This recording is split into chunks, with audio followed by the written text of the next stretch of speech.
Meus queridos irmãos e minhas irmãs, esse texto do Evangelho de hoje é um texto que particularmente me marcou muito na minha caminhada vocacional e talvez um dos momentos mais bonitos do meu encontro com nosso Senhor Jesus Cristo. Quando estava estudando no seminário em São Paulo, o Santo Padre, o Papa Bento XVI, veio ao Brasil e naquela visita ao Brasil, essa perícope do texto santo de hoje foi um dos textos por ele meditado no encontro com a juventude. Esse texto me marcou profundamente naquele momento de ímpeto, naquele momento de uma entrega, porque como um grande admirador do Santo Padre, o Papa Bento XVI, eu interpretei aquela pregação, aquelas palavras que ele dirigia para mim, de um modo todo particular, em um ato de egoísmo espiritual interno. Eu parava, eu lembro que sentado na arquibancada, nas cadeiras, e de batina, no lugar que eu estava, graças a Deus, dava para vê-lo. E eu lembro que eu baixava a cabeça, colocava as mãos, o cotovelo nos joelhos e ficava a pensar em tudo aquilo que ele falava, em tudo aquilo que ele dizia. E foi um texto que em muitos momentos da minha não generosidade na resposta ao chamado de Deus, eu busquei sempre voltar no texto de Mateus, no texto de Marcos, no texto de Lucas. Esse texto aqui, ele é tão particular para mim quanto cristão, que todos os anos eu espero o 28º domingo do tempo comum do ano B, para escutar o trecho santo de Marcos, que foi essa minha experiência. Mas é um texto que eu costumo dizer nas minhas orações, que é o texto de uma generosidade, de um faz de contas. Vamos ao texto. Primeiro, nosso Senhor, ele está subindo a Jerusalém. Aqui Mateus não coloca. E nessa caminhada se apresenta um homem que já devia ter escutado o que nosso Senhor devia ter pregado, porque aquelas palavras tocou de uma forma tão grande que aquele homem ali identificou em Jesus um mestre, não qualquer mestre, mas um mestre bom. E ele, em meio às suas divagações, deve ter meditado, deve ter guardado as palavras de Cristo e ter percebido que ali existia um coração bom, um homem que sabia julgar com justiça, que sabia julgar com amor, mas sabia também indicar o caminho dos céus para todos eles. E ele simplesmente diz: bom mestre, o que devo fazer de bom para possuir a vida eterna?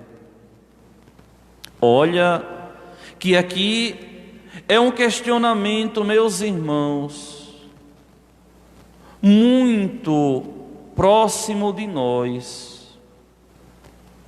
É o dilema da nossa vida: o que eu devo fazer para ser feliz? O que eu devo fazer para me realizar? O que eu devo fazer para ser bom para com Deus e assim possuir a vida eterna? Quem não tem dentro de si esse desejo de ser feliz? Quem não tem esse desejo de se realizar? Quem não tem esse desejo de verdade viver realizado? Todos nós temos. É tão natural a mim, é tão natural a vocês. Mas por que é natural a nós? Porque não vivemos uma vida medíocre. Porque a nossa vida, ela não é uma vida medíocre, mas pode ser até de uma forma ínfima, pequenininha. Existe esse grande desejo de ser feliz fazendo a vontade de Deus. E aqui é um questionamento muito legítimo daquele homem. Senhor, eu quero ser feliz, eu quero praticar tudo o que for bom para alcançar a vida eterna. E Jesus assim diz: por que tu me perguntas sobre o que é bom? Por que tu me perguntas o que fazer de bom? Só um é o bom, ou seja, o bom é Deus. E o que tu deves fazer é simplesmente agradar a Deus,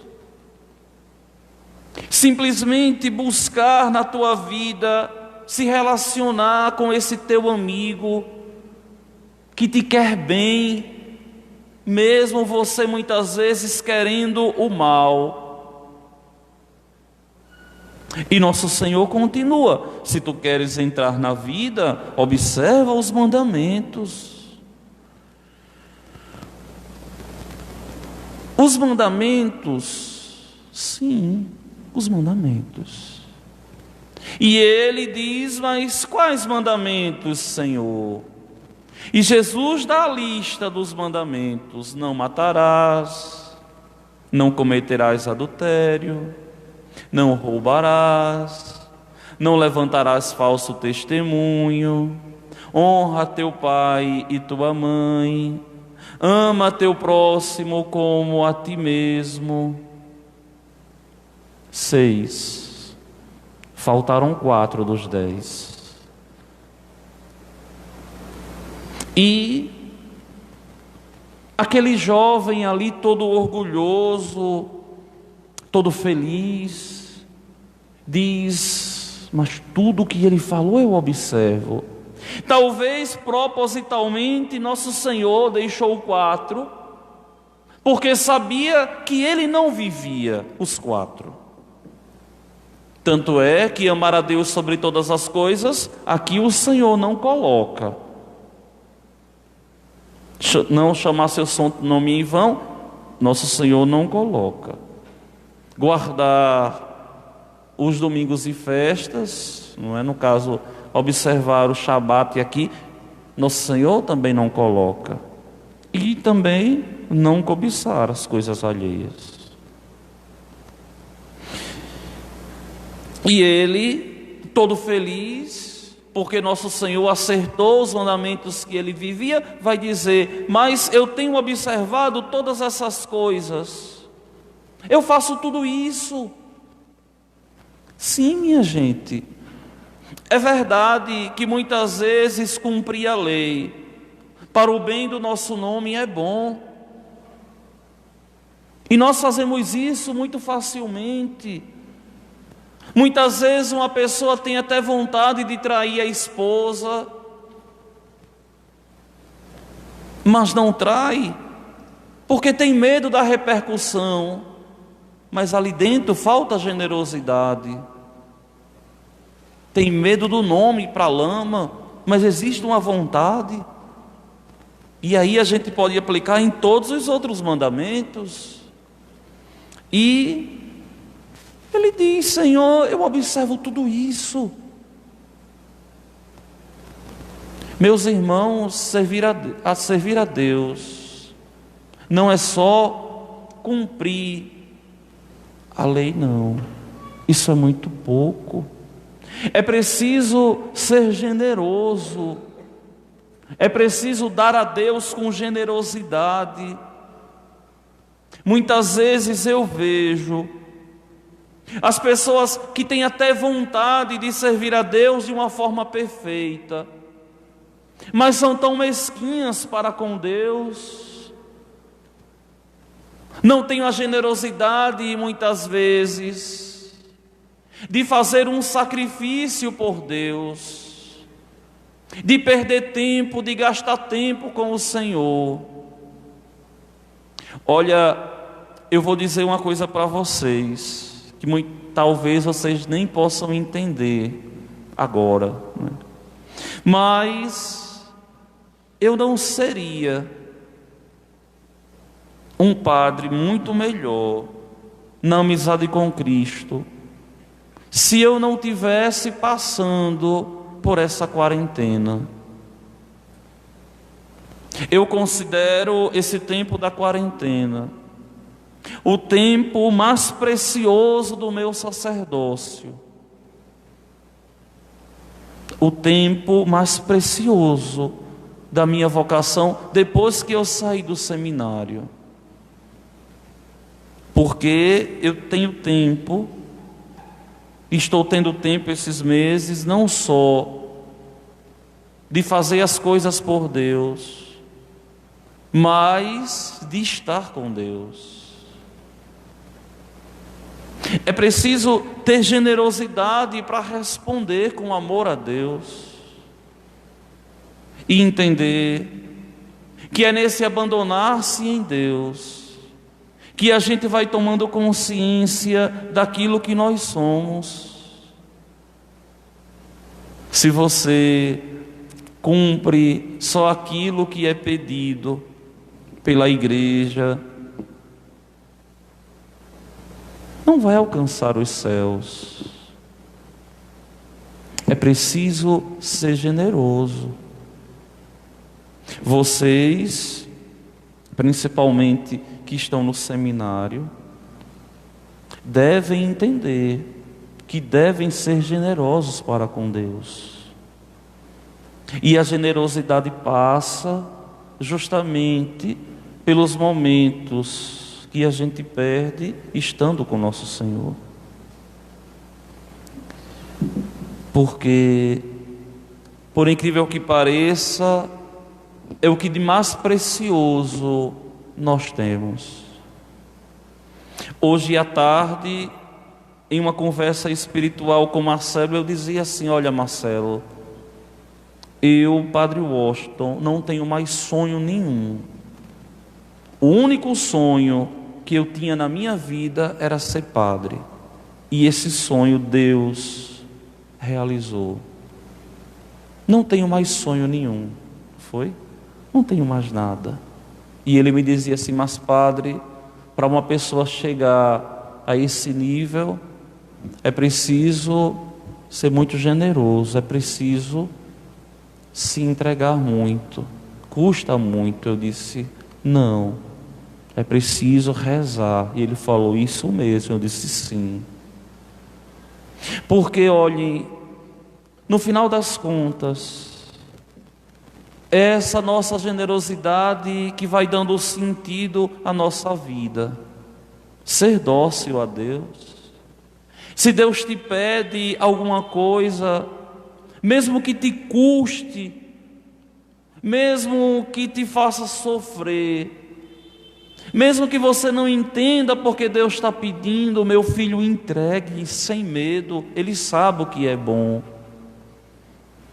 Uma vez, uma pessoa me dizia assim: ô padre, eu queria tanto rezar, mas eu não tenho vontade de rezar.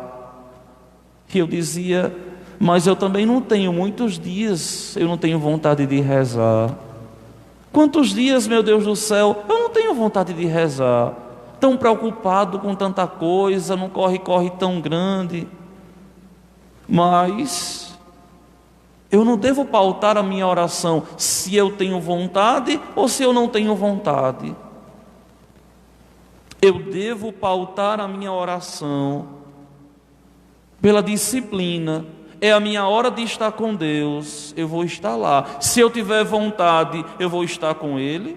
E se eu não tiver vontade, eu vou estar com Ele. E se eu não tiver vontade, eu ainda vou olhar para o sacrário, para o crucifixo e vou dizer: Senhor, eu não estou com vontade nenhuma de estar aqui, mas eu estou aqui porque eu te amo. Isso faz com que a gente cresça, isso faz com que a gente mude, isso faz com que a gente vá verdadeiramente se identificando com nosso Senhor. Tantos santos rezaram e pegaram no sono na oração coral na própria igreja. Tantos santos rezaram sem ter vontade nenhuma de rezar. Mas a oração não deve ser fruto da minha vontade, não. A oração deve ser o externamento da minha generosidade. Eu não estou com vontade nenhuma de rezar, Senhor, mas eu estou aqui porque te amo. Cristão que age assim vai para o céu. Porque é claro que a oração não é atrativa. É claro que a gente muitas vezes não sente atração de rezar, mas quando a gente todos os dias diz assim: essa é minha hora de estar em Deus, e você se levanta da cama, ou você antes de dormir separa 30 minutos, ou ao longo do dia você que tem mais um tempinho diz assim: essas meia hora é de Deus. E mesmo que você não tenha vontade de rezar, você fique sentadinho num canto, ou ajoelhado, olhando a imagem, olhando o sacrário, se for aqui na igreja. Você vai ver que quando você menos esperar, aquele tempo ali vai ser um tempo de uma grande necessidade. Uma grande necessidade que você vai ter de estar ali em Deus e com Deus. Não basta, minha gente, só cumprir preceito. É preciso ser muito mais generoso, muito mais aberto, muito mais dócil. Eu costumo dizer que aqueles que mais agradam a Deus são aqueles que são mais generosos com Deus, mesmo que sejam eles mais pecadores. É a mesma coisa do papai e da mamãe. Qual é o filho que o pai mais ama, que a mãe mais ama? Ah, padre, ama a todos. É mentira, tem um que ama mais. Geralmente é aquele que é mais amoroso. Pode ser o mais errado. Mas se for o mais amoroso, o que se preocupa mais com o pai, o que zela mais, o que cuida mais, é o que o pai mais externa o amor. Assim é nosso Senhor. É preciso ter essa generosidade. E vejam que aqui no texto, o jovem diz: Senhor, eu observo tudo isso, o que é que ainda me falta? E Jesus diz: se tu queres ser perfeito, vai, vende tudo o que tens, dá o dinheiro aos pobres e terás um tesouro no céu. O dinheiro aos pobres aqui é porque nosso Senhor percebeu que ele era apegado aos bens que tinha, a tudo que tinha. Então não adiantava de modo algum cumprir todos os mandamentos se era alguém mesquinho. E o Senhor vai exigir dele justamente aquilo que o Senhor sabia que ele era incapaz de dar. E aqui você coloque tudo aquilo que te afasta de Deus, que te prende nesse mundo, que te amarra para que você não seja generoso para com Deus. Aqui, cada um de vocês sabe o que vocês têm que te amarra, que te prende, para que não seja generoso. Pode ser a preguiça, pode ser aqui um defeito, pode ser aqui só querer fazer tudo aquilo que quer, conduzir a própria vida, pode ser aqui aquele pecado quase que de estimação que se carrega o tempo todo, pode ser aqui as minhas convicções: eu sou assim, eu não mudo, eu sou assim, eu vou viver assim, pronto. E eu não aceito a orientação do formador, do pároco, e não aceito a formação, a orientação do meu diretor espiritual, a voz da igreja que me pede, porque eu sou, não é? Eu sou. Ou seja, o meu Deus sou eu. A minha religião, ela é de fachada.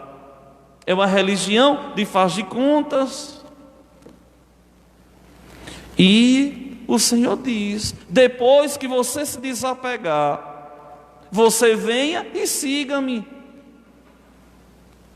porque assim você não vai me seguir. Vejam aqui,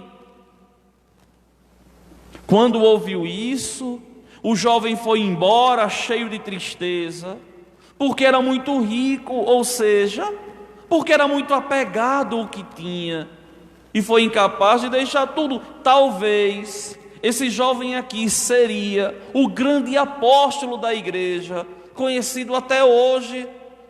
Foi o mesmo convite a Pedro, a Mateus: vem, segue-me. Mas os outros tudo deixaram, inclusive o autor que está escrevendo aqui, Mateus, deixou a coletoria de impostos cheia de riqueza, com todo o tributo do dia. E Mateus, olhando nos olhos do Senhor, deixou tudo, foi generoso, não teve medo. E olha que tudo o que nosso Senhor nos pede, nós temos que responder com generosidade. Porque vejam, não adianta ter tudo e ser infeliz, não adianta querer ser o condutor da própria vida, porque vai chegar ao insucesso, à infidelidade, vai chegar ao esvaziamento e não vai ser feliz. A gente se encontra quando a gente se perde, a gente se encontra quando a gente se perde em Deus. A gente se encontra quando a gente dá a nossa vida totalmente a Deus. E por incrível que pareça, é uma vida sem reservas. Não serve bem a Deus quem não se dar a Ele sem reservas. E Deus nos pede aquilo que muito nos custa. Eita, como Deus pede aquilo que nos custa. Por quê? Porque Deus sabe que não adianta cumprir os 9 mandamentos se nós somos incapazes de cumprir o primeiro: amar a Ele sobre tudo, até a cama, até a preguiça, até a raiva, até o orgulho, tudo. Ser capaz de deixar tudo em nome de Deus. E ele foi embora cheio de tristeza. Mas se vocês param para olhar o texto, ele estava totalmente alegre, porque cumpria tudo aquilo. Olha, ele cumpria tudo. Ele cumpria tudo aquilo que o Senhor falou. Chega no orgulho e sai na miséria de um coração mesquinho.